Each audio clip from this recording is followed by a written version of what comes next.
everybody, it's Pat Love from EXP Realty.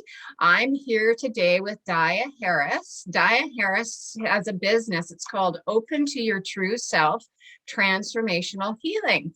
Good morning, Daya. Good morning, Pat. Lovely to be here. Thank you for having me. Oh, it's wonderful to have you. I'm looking forward to hearing more. I will let everybody know that I had a lovely session with Daya yesterday, so I have sort of an idea of what she does, but let's dive deeper so everyone else can find out. So Okay. let's start out with describe your business, Daya. Well, it's not the easiest thing to describe sometimes because it's not a pat thing, so to speak. It doesn't, just follow rules. One thing I would say about my business is it's supporting people in their lives. And, they don't have to be, I like to say, you don't have to be broken, you don't have to be a total mess. You can be if that's what's going on. But it's about exploring ourselves more deeply. It's about identifying what is our intention in life, on an inner plane within, so that we can, and I use a word that's kind of, pat right now, it's quite popular, but so we can manifest what we're longing for in the outer world. And so I work with people in that way. I have different ways of doing it. I work with the breath. I help people to breathe more so they can connect with their body, because sometimes we're kind of cut off. And then we start to go from there. We identify some things that might be in the way of them, moving forward with their lives, and things that are important to them.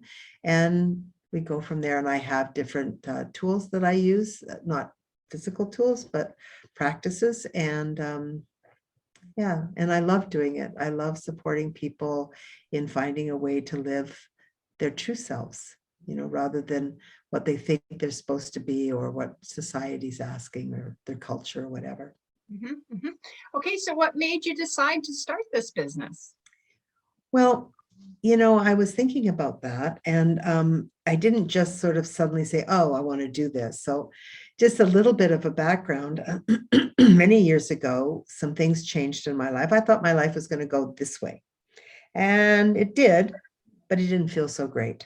Even though everything looked okay, it just didn't feel like me.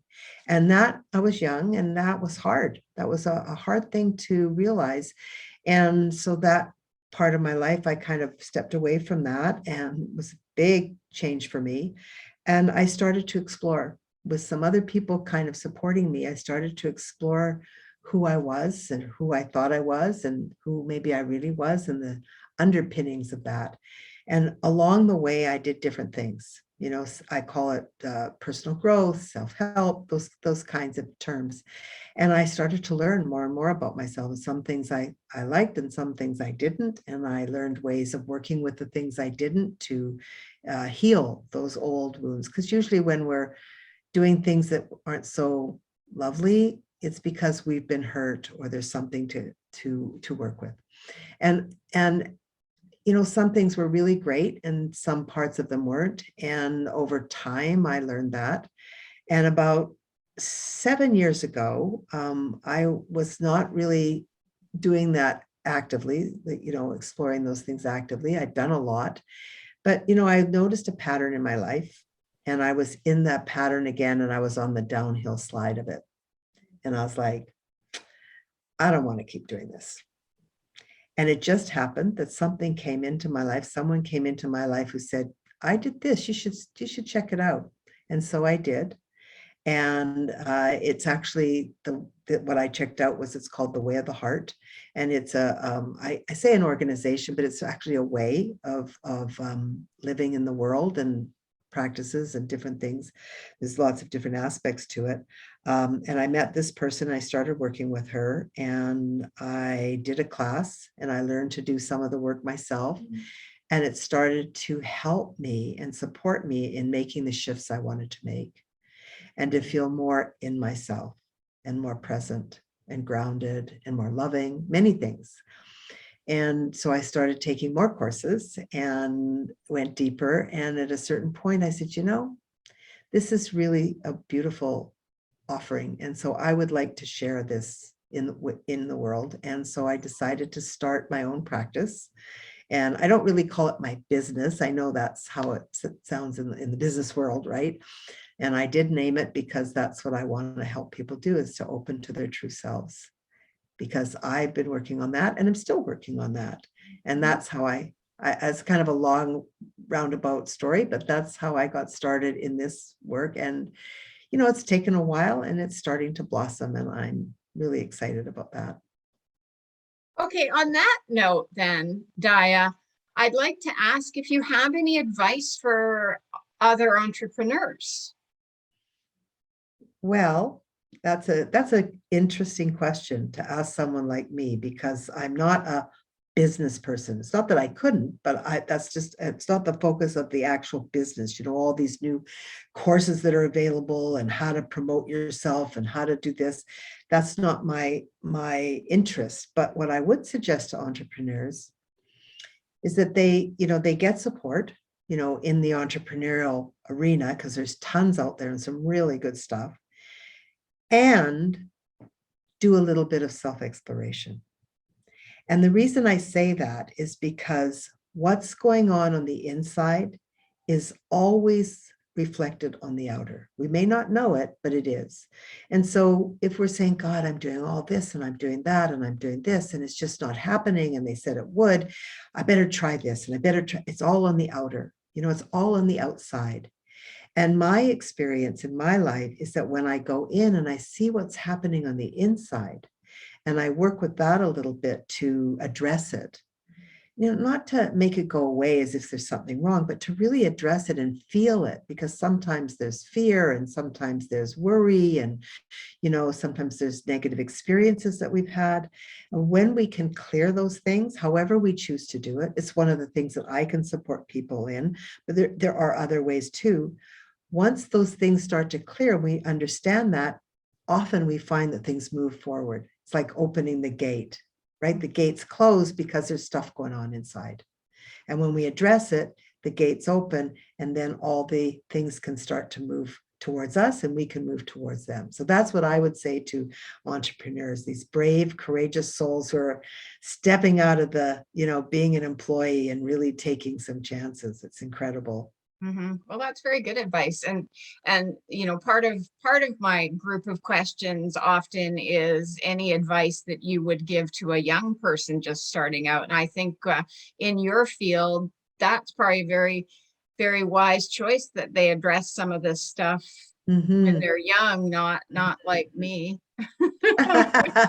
Well, you know what? That's so sweet, Pat.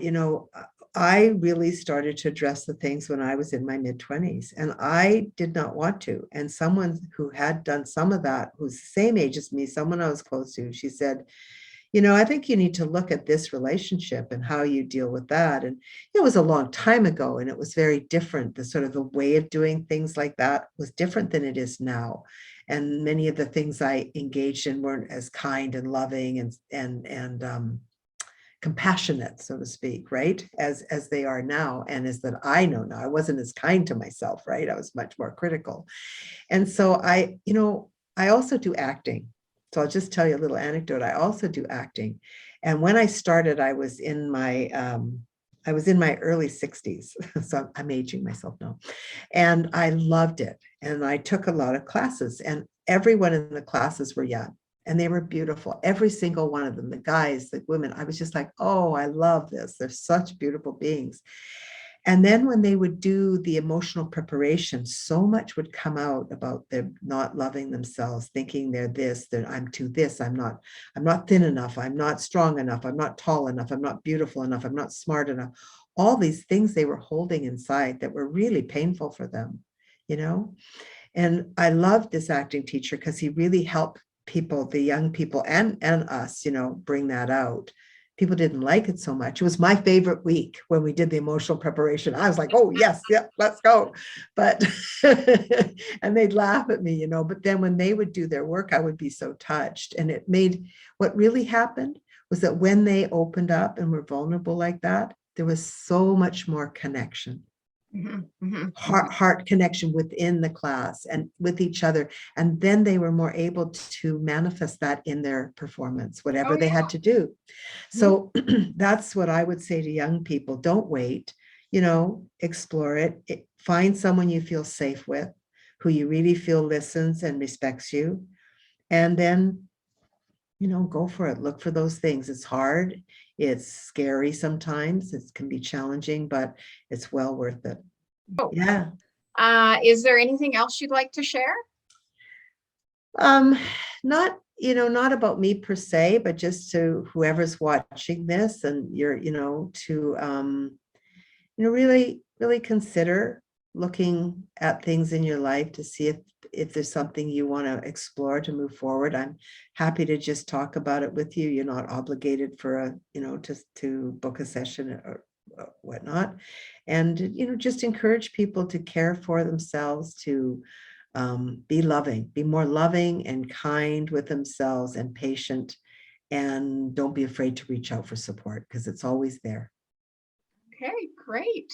All right. Well, that was a wonderful little bit of information. We know more bit more about Daya Harris, Open to Your True Self, Transformational Healing Now. And I thank you so much, Daya, for taking the time today to sit down and talk to me. Oh, it was a pleasure. Thank you so much, Pat. And thank you for coming in yesterday, too. Oh, you're very welcome. Thanks.